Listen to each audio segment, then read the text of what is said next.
All right, good afternoon. Yeah, that's great. All right, well, welcome. This is our 23rd annual Notre Dame Ethics Week.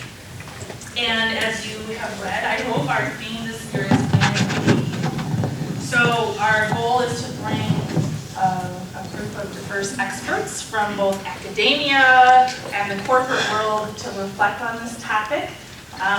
Each year we have a committee that comes together and talks about what's going on in the news and themes that are getting a lot of attention, and we thought this one would fit quite nicely. And it also gives us just a chance to showcase some of the things that are going on in our curriculum here at Mendoza. So we have a session each day this week. We hope that you'll join us. The full list is behind our speakers today, and you can find it online. My name is Jessica McManus-Warnell. I primarily teach in our undergrad program. We have a group then that forms the committee that designs this event, so just allow me please to quickly acknowledge some of my colleagues on this. So Professor Scott Nestler, I saw Professor Adkins somewhere. There he is, Professor Chris Adkins, and his center, the Notre Dame Deloitte Center for Ethical Leadership, is also a sponsor of this event. Our founding faculty member, Professor Ken Milani, has been driving this forward for over 20 years, and Professor Brian Levy is instrumental in leading our efforts. So today, again, we're going to hear from some of Mendoza's own.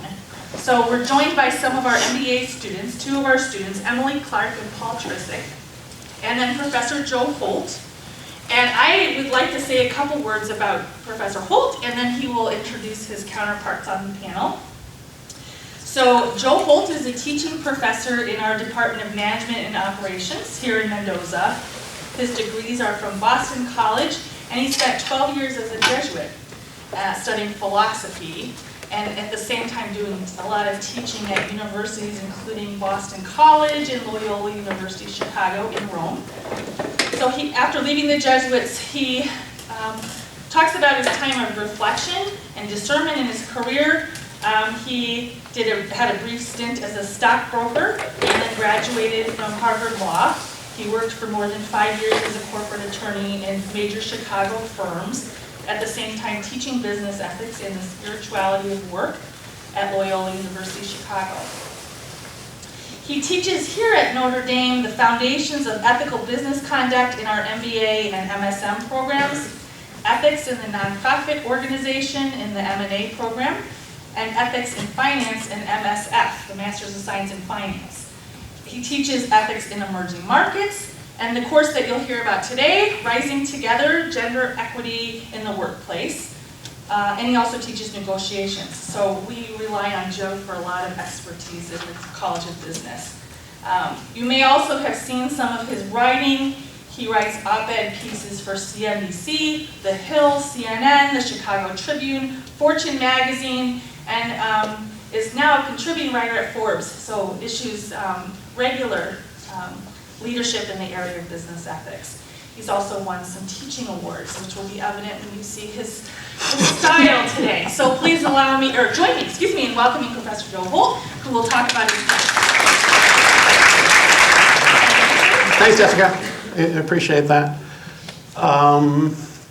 I like to point out I don't so much teach the course on gender equity as just kind of facilitate it. I am learning much more from Emily and her peers than I have to teach them. So I just kind of structure the discussion and sit down and take notes myself. It's run as a seminar.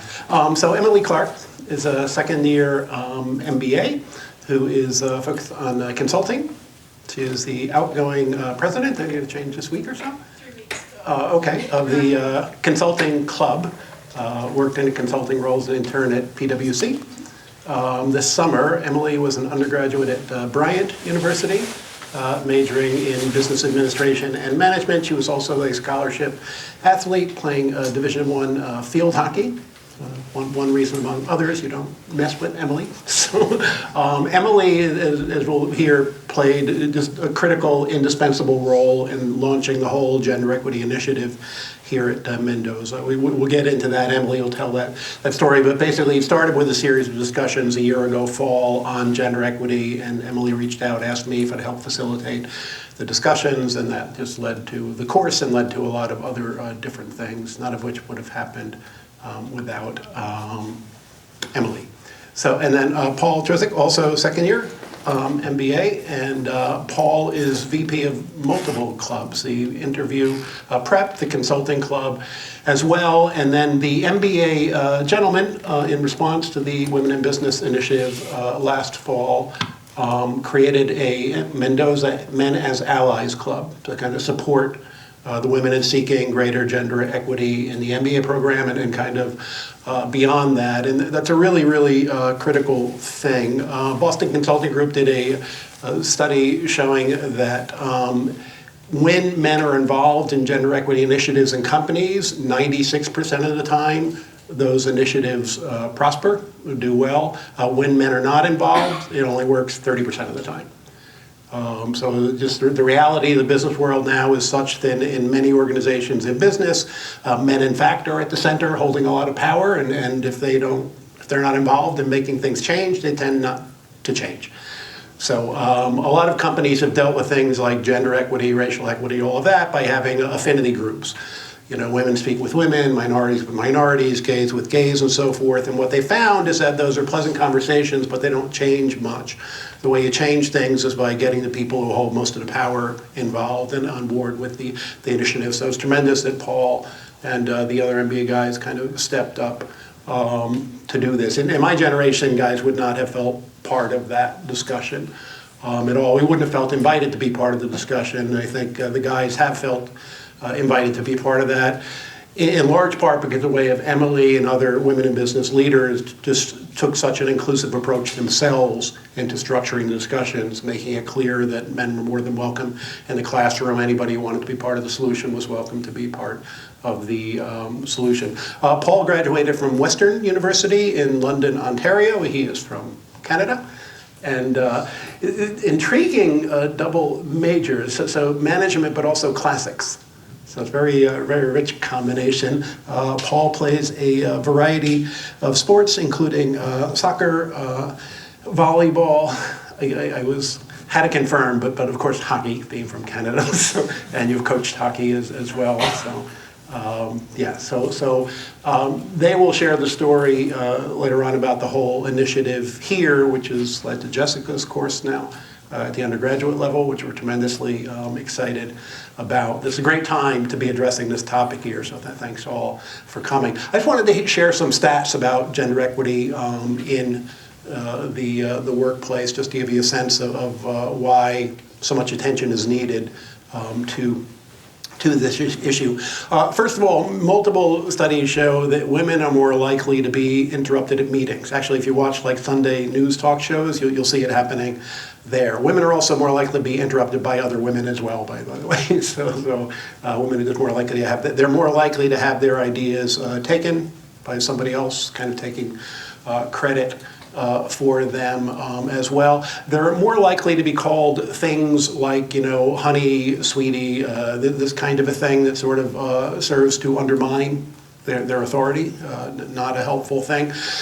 We actually had a panel discussion on women in leadership in December, and one of the Notre Dame EMBA graduates, Jillian Ivanko, had been appointed CEO of Chart Industries. This is a global manufacturing company, 8,000 employees, publicly traded on NASDAQ, all of that. She is a 40-something, very formidable, intellectually and otherwise, woman. She said when she went to her first investor conference, this is a conference at which the CEO meets with key investors in a company to answer questions they have. So she went to her first investor conference as CEO, and the first investor who showed up, a man, when he came in, asked her to get him a cup of coffee while he waited for the CEO. She kind of calmly, confidently explained that she was the CEO, and asked what questions he might have for her, let him get his own cup of coffee. She was kind of hoping he would be duly mortified, and she didn't need to rub it in. But I mean, that kind of thing is out there. And Emily, when we had the discussions, the MBA women were saying sometimes in the classroom, referred to as perky and pretty, and just, they didn't want to be just seen as smart, talented, recognized for talents and capabilities, not any of that stuff. There. Women are more likely to face the assumption that if they're in a certain position, it's because they're there to fill a quota. Okay, they needed some women to round out the MBA, and some of the women students said that they get that sometimes too here. So that's a thing in the MBA program. It's also a thing in the business world. So I guess they needed to say they have a woman in a senior leadership position, so they gave it to you. So they feel a need to work twice as hard to prove that they're capable of the position because of that kind of assumption, which is something guys don't have to deal with. Women are more likely to be pressured to lead like men, in a sense of kind of being aggressive, go for it, all that kind of a thing. But then if they do that, they're criticized for not being feminine enough. So it's called a double bind. Kind of damned if you do, damned if you don't. More enlightened companies are going for a more inclusive approach to leadership that either men or women can adopt into pretty comfortably. So that is hopefully getting better. There was an article on why there are so few women CEOs in the Wall Street Journal. It came out last Thursday or Friday. And the article quotes the CEO of Chevron, a guy, saying that women at Chevron used to do really badly in internal leadership assessment reports because the underlying model of leadership of those assessments was somebody who's aggressive and go for it and has all the answers, was his phrase. When they included more inclusive criteria, women did a whole lot better on the assessments. They were praised more fairly, more favorably. So that's kind of a thing. The 2018 Women in the Workplace study that is conducted every year by McKinsey and then also by Lean In showed that senior men in companies were 3.5 times less likely to have a working dinner with a junior female colleague than a male female colleague. They were 5 times more reluctant to do business trips with junior single female colleagues than with junior male colleagues. They were more reluctant to mentor junior female women than junior men, all of which is a tremendous advantage to junior men, right? Think about it. I mean, if you're more likely to get the people in leadership to have working dinner with you, do business trips with you, mentor you, you've got an advantage. And what I heard consistently from the MBA women in the discussions in the class is this want an even playing field. Really just an even playing field would be swell. and with stats like that, it's not an even playing field. And some of them feel kind of false accusation of sexual harassment or something. Some of them just fear, what would people think, kind of the appearance thing. We had guest speakers in the class, and most of them were saying just kind of get over it and just, don't worry about it and kind of trust people to do the right thing. But women have to deal with that. Studies have shown that about 59% of women in the workplace experience sexual harassment.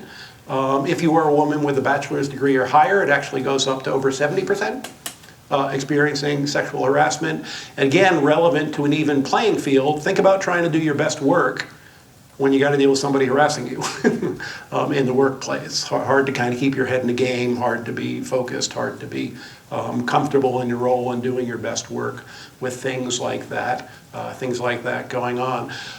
Women are more likely to face the assumption that the older they get and when they start having children, the less ambitious they get, that they lower their goals in terms of career advancement and all of that.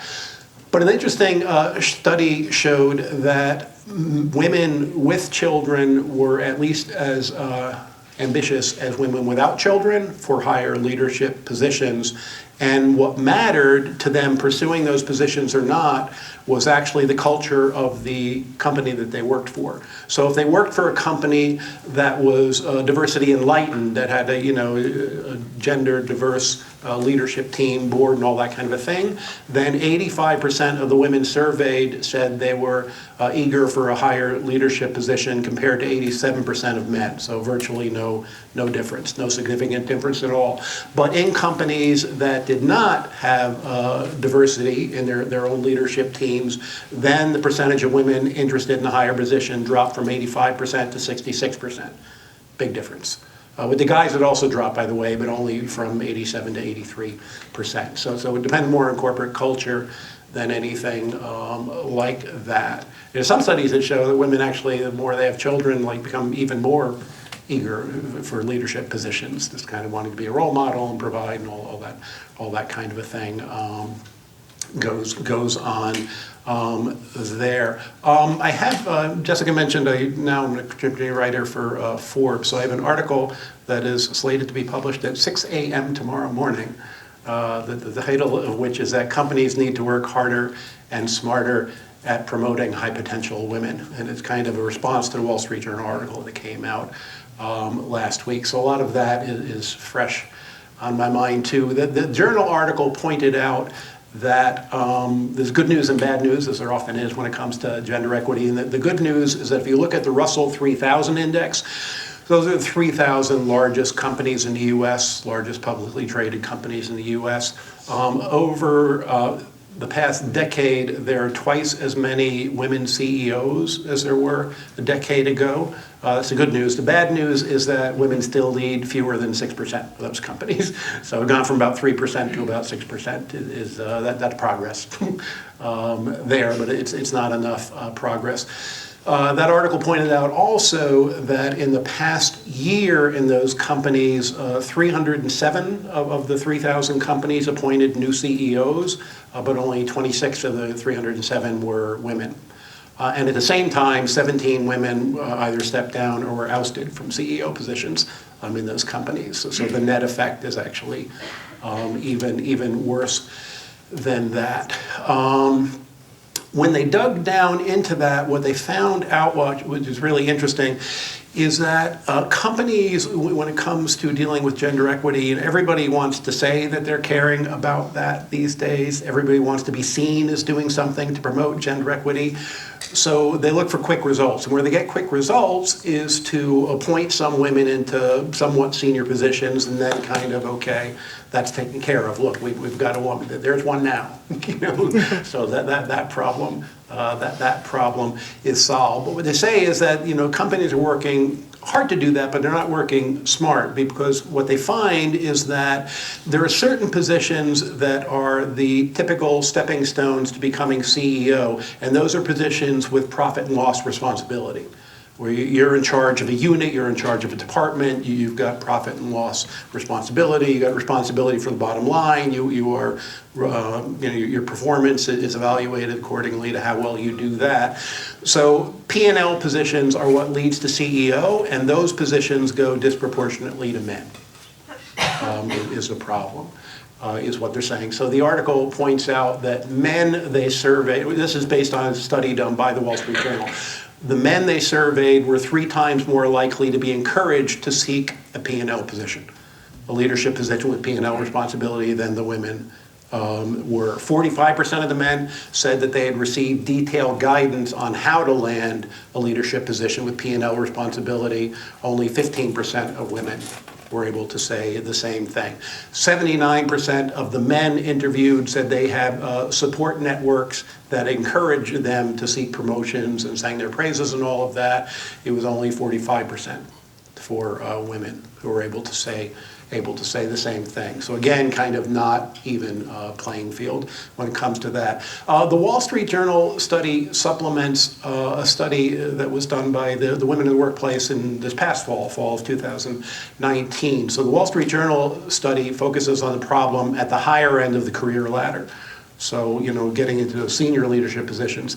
The Women in the Workplace study from this past fall focused on the lower rung and said the bigger problem was not a glass ceiling. A glass ceiling was a metaphor used since the mid-1980s about the problem. A lot of folks have pointed out that that's no longer an adequate metaphor, because it assumes that women are doing just fine until they get to the very top. And there they hit a glass ceiling. Studies indicate actually no, there are problems all along. You know, there are plenty of women in the pipeline, but it's leaking like at every point of the pipeline. So the Women in the Workplace study this past fall shed light on that. That was very helpful. They described the problem as a broken rung on the career ladder. And the broken rung is going from the very first transition from entry level to your first management position. So if you look at that transition, that kind of critical first step, for every 100 men that are appointed from entry level to manager, only 72 women are. So that's about 40% more men than women at that critical first step. What's the result of that? The result of that is that every subsequent level, there are fewer women represented to be advanced to senior positions. So the problem starts early on. Make any sense? So they're kind of pointing out all of that as something that needs to be done. Attention needs to be given at that level, as well. The problem is not talent. There was an interesting study done in 2018 by researchers at University of Chicago and Copenhagen Business School. And they looked at 2,600 different executives, and they graded them on 4 factors that would determine whether a particular junior employee was headed to become CEO, CFO, or another senior executive position. So they rated them on the basis of skills, execution ability, charisma, different factors like that. And what the study found was that there was no statistical difference between men and women when it came to qualities necessary for leadership positions, but women were 28% less likely to be chosen as CEOs. So talent is not the problem, ambition is not the problem. Bias is a problem, remains a problem. Sometimes conscious, sometimes subconscious. I mean, I told you the story with Jill and Ivanko's story. There was an HBR, Harvard Business Review article came out in 2018 showing that female CEOs were 50% more likely to be the target of activist investors than male CEOs. And the authors, in trying to find out why that was the case, attributed it to what they called a think manager, think male logic. So kind of like the guy who assumed that Jillian was the person there to get his coffee instead of the CEO. It's just when they're thinking leader, they're thinking guy. So sadly, that is somewhat. I'd like to think it's less the case than it used to be, but still very much the case nowadays. So that's the picture. When I think about all of that, that's like kind of all the BS that women have to put up with. What really kind of inspires me is that so many women are here. It's like, you know a lot of that stuff, but you're kind of here anyway, and God bless you, that's tremendous, go for it. I have more, I'm kind of an old guy, I see a lot more white than anything else in my hair. I have more hope than I ever had my whole lifetime that things can really change. And it's really your generations, millennials, Generation Z, that give me hope. My wife is a senior engineer in a major corporation, and it works in a largely male-dominated environment of like 26,000 employees. They're mostly engineers. And she and another senior woman were in the office of one of the senior execs in the company. And he said, well, I've got you two here. We're having a hard time keeping our millennial woman. Can you help me understand that? And they looked at each other and said, really? So basically, because you're asking them to work in a guy's locker room. That's why. But by the way, when I talked to some undergrad women about the Gender Equity Initiative last year, they said they call the college Mendoza. So, yeah, well, this is kind of after you graduate is like the corporate version of that. Was this, and the male exec said, but you two are still here. You've been here for years, and they said, yeah, but we're of the generation that didn't like any of this, but we were just taught you got to suck it up and deal with it. They said the younger women won't. They just won't deal with it, won't put up with it, and that's great. The Wall Street Journal article pointed out that women were almost 4 times more likely than men to leave their positions. And when they leave, they're not leaving the workforce. They're just going to someplace with better opportunity. So the more gender enlightened companies that get that are going to have a real competitive advantage over the companies that that don't. They're just going someplace that gives them the opportunity to advance. And like I said, the women I spoke to in saying that they don't want any unfair advantage with any of that, just kind of the even playing field. Just rise as high as their talent, ambition, dedication, commitment will kind of take them would be a great thing. So that I think is more and more likely to happen. Anyway, so those are just some of the data I could kind of share with you, and maybe a good way to tee off the week that's kind of highlights of the situation that we are faced with. I would have known about 5% of that 2 years ago. The reason I now know that is as a result of more than anybody, Emily Clark, who, as I mentioned, invited me to become involved in the Gender Equity Initiative. And now I'll turn to Emily, and Emily will tell us the story about how that all happened and how it's going and where you see it going. Yeah, so hi everyone. If my voice shakes a little bit, it's probably nerves in the caffeine I'm drinking right now. So I'll preface this by saying this class is probably one of the most exciting things I've ever been part of, and it absolutely would not have been possible without the support of both my classmates, Professor Holt, who really jumped in and was one of our biggest champions, and we partnered with admissions as well to kind of make this happen. I was really lucky because I grew up with a working mom and a stay-at-home dad, and my mom's one of my heroes, if not the biggest hero. But I was fortunate to see kind of both how hard it would be and some things to maybe watch out for. I know a lot of people don't necessarily have that experience, and so growing up in consulting, as we call it, like if you started out of undergrad, I started at EY right out of undergrad, I knew it would be difficult. I had great women role models to look up to. It wasn't really that bad until we sat down and started thinking about it with some of my close female START classmates, and we started thinking about women, and there was a study done that you group women into two categories. Either you would work for them, but they're incompetent and they're nice, or they're very technical, they're competent at what they do, but you would never want to work for them. And so we started thinking through that, and we're like, surely we don't think that way. And surely enough, we looked at all the partners and the female partners in the group, and we could group every single woman into one of those categories, which was kind of an eye-opening moment. And a lot of what we talk about in the class and why we had some of these discussions is because a lot of people aren't aware of the way we're thinking and this systematic bias that is evident in a lot of the things we do and a lot of our behaviors. And so when I got to business school, I knew it would be tough. Didn't realize that sitting down at orientation, you're sitting down as a female and you're at a table of all guy classmates who are great. Paul is one of the funnier people in our consulting club leadership team. But you don't realize it until you're in that moment. And so we started thinking of ways to kind of get this to be better. We wanted it to be a little bit better, a little bit more comfortable, especially for those women that maybe didn't have the experience of having a working mom who grew up in finance in the late 80s and 90s like I did. And then sitting in classes, you start to hear your male classmates say things, especially related to quotas, and they're only here because they're women, and that's disheartening because I was very proud of my background, and it really kind of bums you out to hear people say that. And so we started talking. We're trying to figure out what to do, and one of the things we want to avoid is having this be an us versus them problem. A lot of what happens is that both men and women are not aware of kind of the things that they're saying and behaviors that are perpetuating this problem. Like, how many women in this room have sat down at a team meeting and they're the first one to volunteer to take notes? Oh, okay, well, you guys are doing better than us.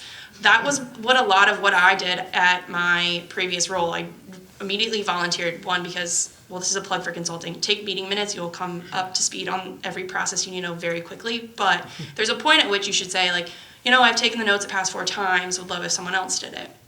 So we started these discussions where we just came together and opened a dialogue with our student body, admissions, Professor Holt was facilitating, and we just started talking about why do we think that there's not a big pipeline for women MBAs? Is it ROI? Is it that they just don't know what's possible? One of the things we came to find out is that there's a study done where women are scientifically proven to do better on the GMAT when they take it in undergrad. So that's a plug for any of you. Take the GMAT now. It'll be way better than if you're trying to work and take it. And we really worked through a lot of these things, and we came up with some insights that we could give to our admissions team and look at ways to recruit women into the program and figure out ways to target women, as well as improve the classroom experience of a lot of my classmates and bring attention to a lot of what was being said was actually pretty harmful. I don't know if anyone has heard what a microaggression is, but you can think of it as a paper cut, and over time those really add up to where you're sitting in a professional capacity and you're like, you know what, I can't do this, I'm female, it's not gonna work out, even though you came in with all of these hopes and dreams and aspirations. And so working on opening up people's eyes to that behavior and making us all one team trying to make this better for everybody, I think was one of the most impactful things about those discussions. From those discussions, we started creating a class, which Professor Holt was instrumental in, and we really wanted to do a seminar-based discussion class where we were talking about a lot of these concepts and helping a lot of our male classmates too, who were going to lead these organizations and be business leaders, that this was going on, and diverse teams have been proven to be more effective. So how can we equip everybody with the skills to be a better leader? And a lot of that was we worked on, a lot of that was taught in the class. We had heard from fantastic guest speakers on Wall Street at the tops of their career fields, and they're like, this is real. We're having just as much an issue with this as you guys. And so it was, yeah, one of the coolest experiences ever, I think. So I know they're opening up the undergraduate class, would highly recommend, because I think it's important for men and women. Jessica's teaching. Yeah, and Jessica's teaching it. I think it's just as important for men to take it as women, because you're going to lead these diverse teams, and if you don't necessarily know what's going on, you might have a top performing employee that leaves and you might not know why. So Yeah, in terms of, so we'll turn to Paul now to talk about the evolution of the Mendoza Men as Allies Club. I was asked to speak when that was forming, and I mentioned that I have a nephew, Kieran, who's about 13 years old, and he's got 3 older sisters. And I said in some ways that makes life difficult for Kieran, having those 3 older sisters and no brothers. But I said, but when it comes to like high school and college, he's going to be like so far ahead of the other guys in terms of understanding women. He's going to have a tremendous advantage. So I said, guys, this is your chance to be Kieran. This is a chance to like really kind of understand women. One of my favorite short stories is written by this guy talking about his daughter growing up and transitioning from being a girl to being a young woman. And he described her as entering what he called the deep, dark forest of womanhood, a forest that men can pass through only on clearly marked trails, while women move about in it like birds. So it's this kind of, there's a lot that we can all learn from doing that. So Paul, why don't you share a story on that? So I thought I'd talk about 2 things. The first is kind of my path to allyship, and I'm still always working on it. You can never really just be an ally and you've made it. There's always something to work on. And the second is the Men as Allies initiative with the MBA program. So I worked at a Fortune 500 company, electrical industry, very male dominated. And the reason I came to pursue my MBA, other than obviously progression in my career, was I kind of hated where I worked. It wasn't working out very well. And I kind of had the blinders on the entire time and realized I work with a whole bunch of men, middle-aged men, all the same kind of mentality. No wonder I don't really relate to these people. And it was funny, once I got into Notre Dame, and when I started leaving the process, they started to hire more diverse people in their HR, more diverse people in the sales team, and it kind of got better. The culture started to get better, but I didn't really realize that until I was here. And just even the impact that these people started doing early on in their careers at the firm kind of resonated with me. But it wasn't until I got to Mendoza where I started to see a lot more things like Emily and Joe have been talking about, such as microaggressions. In the program, you have to be in learning teams, and one thing I noticed is one of the male people on my team said something that kind of rubbed me the wrong way to one of the female colleagues that I had, and afterwards I just spoke to her and just said, hey, this kind of rubbed me the wrong way. How did you feel about that?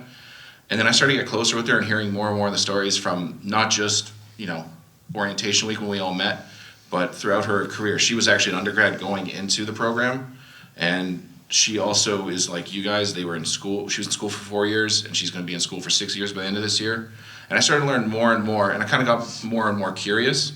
I had other females in the program started to tell me a couple stories that I wanted to just push a little bit more to see what they were like. Why? How did that make you feel? Why did that happen? Not aggressively, just little bits of information I can get at a time, because you don't want to push too hard.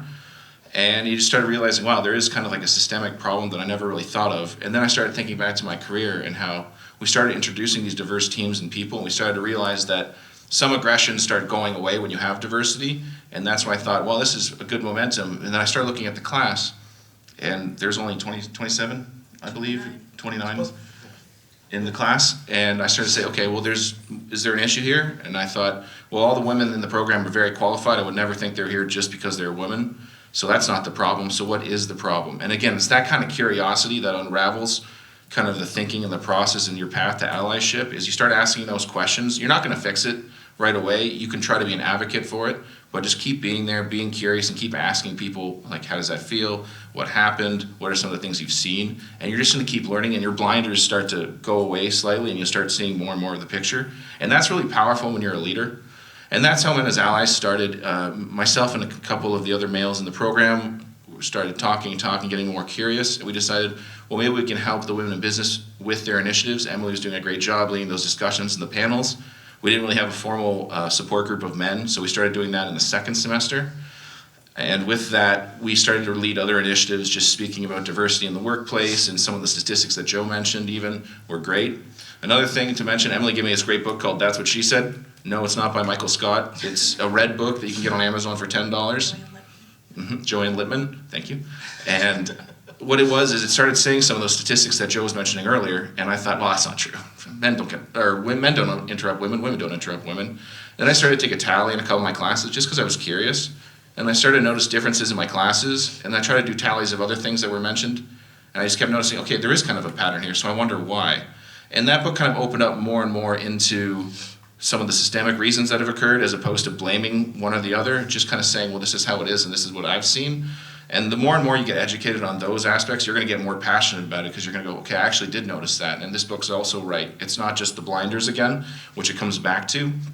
And just to go back to the Rising Together course, that was a great forum for men and women to get together and discuss a lot of the issues. It was really good because I felt that a lot more of the females in the program were pulling information from a lot of the females in the program that we didn't think about. And they pulled a lot of current events as well. So this is what happened in the last week. What do you think? What are some of the things we talked about? And it was really good to kind of get those perceptions, because some of the things I thought, well, is that a big deal? I don't think that's a big deal. And then you start hearing more and more of those stories. Then outside of the classroom, we'd go and talk to each other afterwards. We'd maybe go to get an after-class meal, so to speak. And we'd start hearing more and more of the issues that people have seen. We had professors come in, finance professionals, females in industries that are mostly male-dominated, and they started sharing more and more, again, of those discussions and stories from their experiences, and that keeps piquing that curiosity. So I would just say, just keep being curious, and definitely if you're interested in learning more, this class is a great way to do that. Okay, great. By the way, there are a number of really concrete ways that men can be allies for women, and one is that, if you're in a class or in a meeting and a woman gets interrupted, without making a big deal of it, say, hey, I'd really like to hear what Emily had to say. It's really for her to finish her thought, kind of stepping in like that. Or if Emily proposes something, nobody says anything, and then 10 minutes later, I propose the same thing. Say, Joe, that's a great idea, to say that, yeah, that's the one Emily brought up, 10 minutes ago. Things like that. One of our guest speakers last year graduated Notre Dame in the late 1960s in engineering. He was a Marine fighter pilot for more than 20 years, flew tours in Vietnam, became president of a division of Boeing. And he said he had debriefed every president from Reagan to the president on Air Force One and satellite defense and all that kind of a thing. And he shared the story that he was getting ready to debrief the president, and there was a woman on his team who was getting him ready. And he said, well, you're the one who actually knows this stuff. Why don't you debrief the president? That's being an ally. That's being a sponsor, kind of giving a woman or a minority on your team, giving that person a chance to shine. In ways like that. When we had the panel discussion, we had one last spring on having it all. We had one this fall on women in leadership, and in both of those occasions, they let students kind of lead the discussion instead of myself. Again, just kind of a chance to shine. And they always do a spectacular job job of that. Or, somebody says something inappropriate over drinks or whatever about a woman, or about her appearance, body, and anything like that, just to say that, that's not cool. An EMBA student, a guy who said he was going out to drinks with some of the young men he worked with, and they got there a little bit earlier than he did, so they were kind of at cruising altitude by the time he arrived, and they were speaking inappropriately about a new female colleague. And he said, I just sat down and I said, dude, it's not cool. That's all you got to do. It's not going to be a big thing. And he said, and they just didn't talk like that anymore. So things like that can be helpful. The other thing that is really critically important has to do with fair sharing of household chores and child raising. Because studies indicate really interestingly that men currently do about 4 times more than men in the 1960s did when it comes to housework and when it comes to raising children, but they still do less than half of what women do. And that's if you have a couple where they're both working full-time, the woman still on average does more than twice as much as the guy does in terms of raising the children and taking care of the home. Now think about it, it's unfairness in general, it leads to higher levels of stress, but think about the impact on career advancement of that. Because a lot of career advancement is, who goes out for a drink after work on Friday and hangs out, and we're thinking about who to give that choice assignment to or the promotion. Well, Paul's a great guy, always hangs out with him. Give it to Paul, or, who's played golf with us all day Saturday. Women who have children, because they disproportionately shoulder that responsibility, are less likely to be free to hang out for drinks on Friday after work or to play golf all day on Saturday. So all that social bonding is, again, another area where men kind of often have an unfair advantage over women. So another way guys can help out is just kind of pull their weight, around the house and raising children. And again, it's happening more than it used to, but still not enough. You young guys, Paul and the classmates, like I said, just give me more hope than I've ever had. You guys kind of get it in ways that are really just fantastic and really encouraging to me and other folks. So it's funny when I do post on LinkedIn or Facebook about these kinds of initiatives, women in my generation, finally, hallelujah, finally somebody is doing something about this.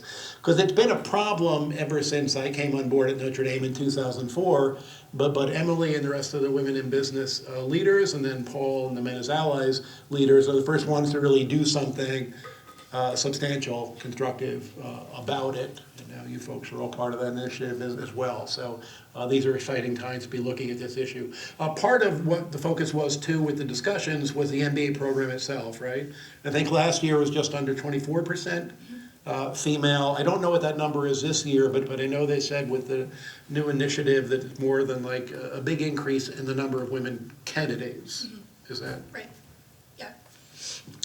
So I don't know if you want to speak to that. That's something else that we're working on and looking at as well. So with that, we just wanted to leave it open to, do you folks have anything else? Yeah, about 15 minutes. Yeah. We'd love to hear some questions. And if it's just as well for everybody, I don't know if you could just kind of speak loudly so I don't have to take a microphone away from any of our speakers. But anybody have a question they want to We can take mine. ask of our guests? Is that okay? Yeah, sure. All right. Thanks. That's actually better for the video. Thank you. Great, thanks. Questions?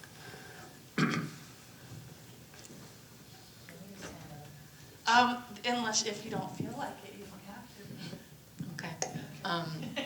What can women do specifically to battle this in like the workplace? Because I know it's a lot to talk about men being allies, but I feel like if women aren't allies to other women too, we're kind of not going to do so great. Yeah.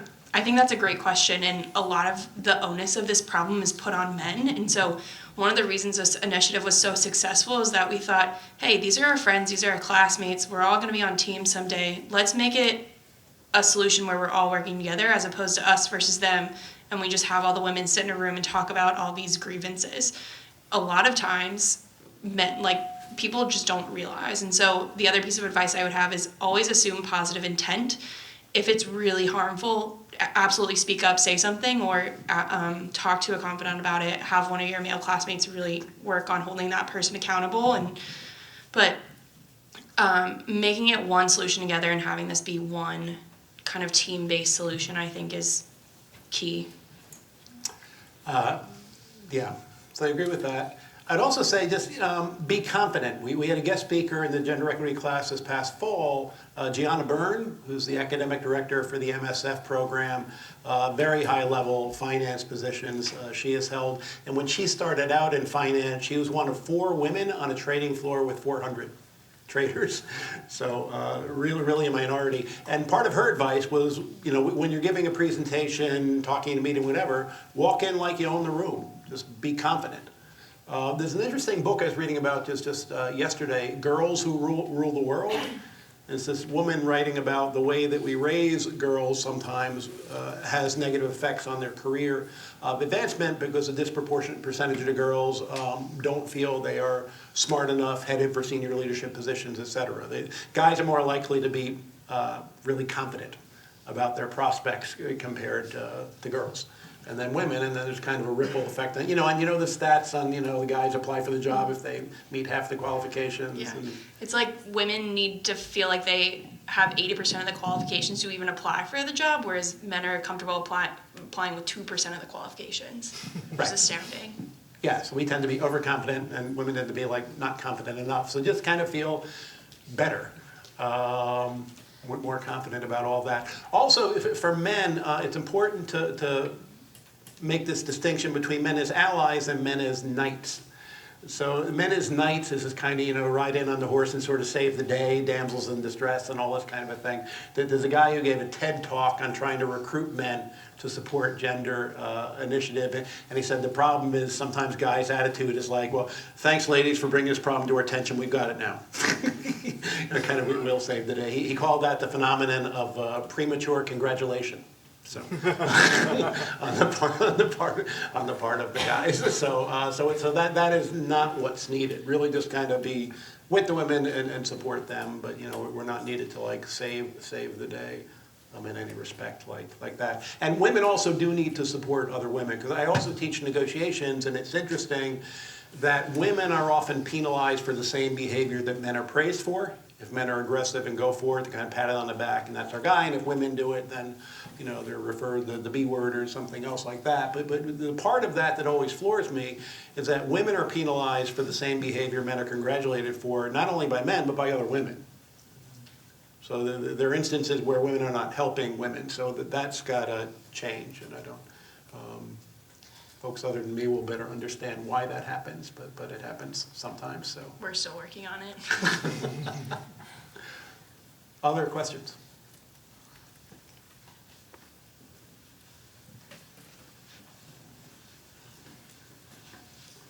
I need a runner. You're not fast enough. Okay, there you go.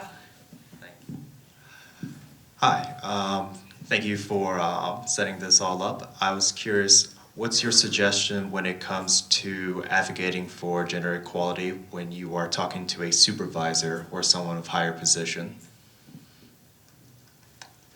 It's interesting. We had a fellow a guest speaker last year who was a partner at Blackstone, so kind of quite powerful on Wall Street, and he said, "Yeah, Wall Street cares about it because it drops right to the bottom line." He said, ideally you would care about it because you're a caring person and you're committed to justice and fairness and all that, but if that doesn't grab you, make the bottom line argument. As Emily mentioned, the gender balanced teams consistently outperform teams that are not gender balanced. By the way, the same with race, ethnicity, all of that. So diversity balanced teams outperform teams that are not. Diversity balanced companies outperform companies that are not. So make that, or make the argument as I do in the article coming out tomorrow, love them or lose them. You give your top talent the opportunity to advance as far as their talent, skills, and ambition will take them, or you're going to lose them, and you're going to lose them to a competitor. And so you can make that argument there.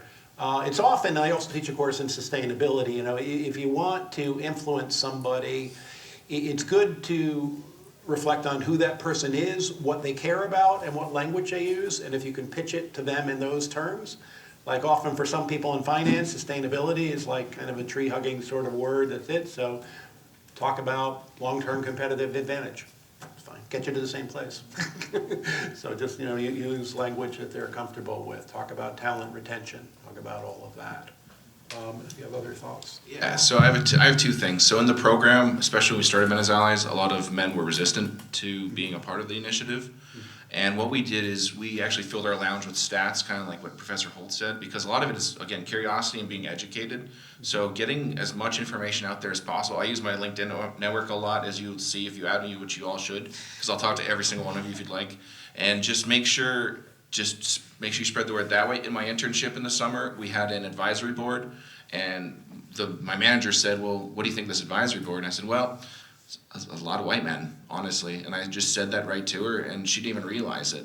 And I started to get a little bit more into, again, the information I had on performing and diversity of ideas, and kind of asked her, like, well, what's failed in the past of these advisory boards? And she exactly said, yeah, we always have pretty much the same makeup of, thought and inclusion. And if you frame it in a way like Professor Holt said, where it's to the benefit as well, that way they can see, oh yeah, women and men perform better together in these advisory boards, or here's some companies that I've learned about that have actually been successful, like the banks in Iceland. If you want to look that up, that's something that's been really interesting in the financial crisis that happened, is Icelandic banks were more successful when they had a diverse board as opposed to all men. So just those types of things just makes that conversation happen, and if people converse, then they become more and more curious, and then more examples come up, and you kind of perpetuate the in motion, like, yeah, diversity actually makes a difference. Yeah. The other thing that works for some senior leaders, especially guy senior leaders, is to think about it from personal angle. It's interesting that half of our guest speakers in the gender equity class last spring were men. Every single one of them had at least one daughter. and I knew them all, and there are people who kind of were caring and committed to justice in general, but that changes things. They see things differently. What is the future my daughter is going to walk into, and are there things I can do to change that? It was interesting, when the Men as Allies were forming, guys gave different reasons for participating in the discussions in the first place. And some of that is, we all want the workplace and the program to be better for the women we love, classmates and, sisters, girlfriends, fiancés, nieces, etc. Some of them also pointed out, we're going to be managing and leading groups that include women. We just want to be smarter about that. We want to do a better job at that. But again, figure out what they care about, pitch it in those terms. Other questions?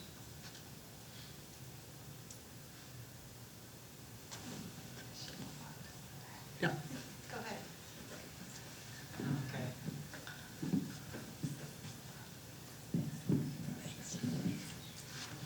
So it sounds like the Men as Allies initiative is more of an MBA program. Do you have any plans or any maybe ideas about expanding it to like the undergraduate population? Let's do it. Yeah, no, that's a great idea. That's awesome. Yeah, It's kind of funny because at the beginning of the year, they had this graduation week where you go around all the grad clubs. So there's even women in business, but for other majors clubs. So one of the things we pitch is like, well, does women in business work with women in the other, because collectively, if you have all the women into different concentrations, do we do that? And we really don't. I know you guys started to this year, so I don't know if you want to speak to that or. We're working on combining our undergrad WIB with our MBA WIB. That actually is really exciting to hear that there would be interest for an undergrad Men as Allies, because I think, and it could be across programs, like, again, the earlier we can get exposure to this problem, the better it's going to be across a number of areas. You guys are going to be leaders in organizations, and I think it's really important to have people realize that they're going to be coaching a lot of different people. So I think it's something we could definitely at least connect you with Paul on, and let's build it. Yeah. And by the way, that's a good thing for Mendoza. That's also a good thing for your careers going forward, because the more enlightened companies have senior leaders who are men, who are allies. So I mentioned they're going from the affinity group, work from the outside in, women talking with women, to men at the center involved in gender equity initiatives. So we had guest speakers from Deloitte. Deloitte's doing a really, really good job of that. Boston Consulting Group has been doing a lot of work on that for a long time. Chase, there are a number of other leading companies who kind of get it. So if you're involved in that early on as an undergraduate, it's a nice thing in itself, does good, and, doesn't hurt your resume either. So that's a good thing. One of the things that the MBA women pointed out in the discussions last year too, that's good for the young guys to consider, is that it's not a woman's issue. It's not just that. It's a people issue. It's about effective teams. It's about effective organizations. It's about an effective and fair society. Really, it's something. The title of our course was Rising Together, Gender Equity in Business. I saw Gina Guzzardo's back there. Gina came up with the title for the course, so I will not take any credit for that. But the idea is that men and women will rise together to the heights they're capable of reaching, or not at all. Basically is the idea. And like I said, the studies bear that out for teams, for organizations, and everything. There's a great interview that you can Google that Warren Buffett did with Melinda Gates. And he was talking about this issue, and there's a quote of Warren Buffett, which I actually use in the syllabus, and Buffett pointed out that it's amazing how far we've gotten as a society, really using only half our talent. He said, imagine what we'd be capable of doing if we use all our talent. Let women do what they're capable of, and don't get in the way, and create that even playing field. And I think that's kind of who would that be bad for, really? If you're wondering what that number is, I think it was $12 trillion additional GDP. That was a McKinsey study, yeah. Yeah. Yeah. If you close the gender pay gap and all that, 12 trillion in Just GDP. a lot of money. By the way, McKinsey did another study, came out last week, same thing for the racial gap as well. So, and that was another thing with this discussion. The focus was gender equity. Concern was kind of diversity inclusion in general. Gender, race, sexual orientation, everything. So, yeah. Okay. Well, please join me in thanking Professor Holt, Emily, Clark,